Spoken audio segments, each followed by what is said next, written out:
Turkey and Syria were just recovering from the deadly earthquakes. 2 weeks on, the border region of the countries has been shaken yet again. And that's not all. The earthquake was followed by 90 aftershocks.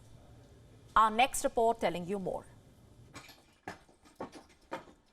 The Turkish city of Antakya has been hit by another earthquake. This one had a magnitude of 6.4. 6 people lost their lives. 294 others have been injured. The shock came just as the rescue work from the initial earthquakes was winding down. It has added fresh trauma for the residents.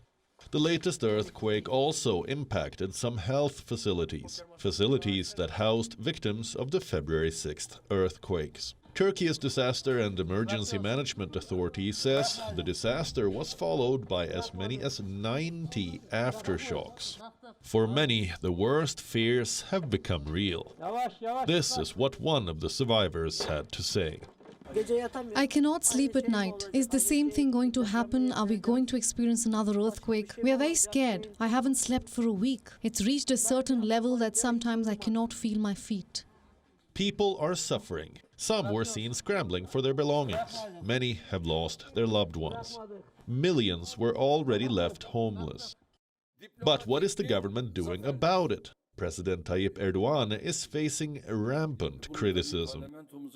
Turks have slammed him for his slow response and his government's questionable construction policies. Erdogan has promised a swift reconstruction effort. But it could very well be a recipe for another disaster.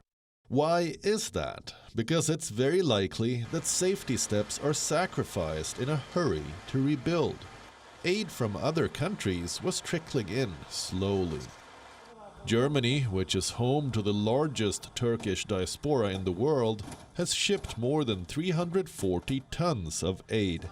This includes tents, blankets, and generators. But the US seems to be lagging behind. So far, it has sent $85 million in assistance. It has promised another $100 million.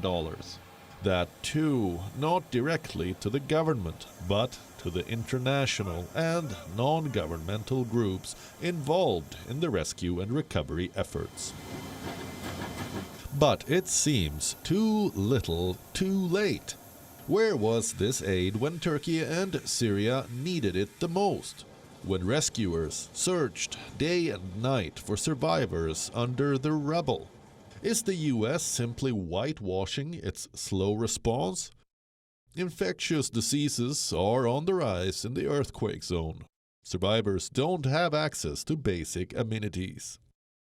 And the government's efforts are simply falling short of expectations.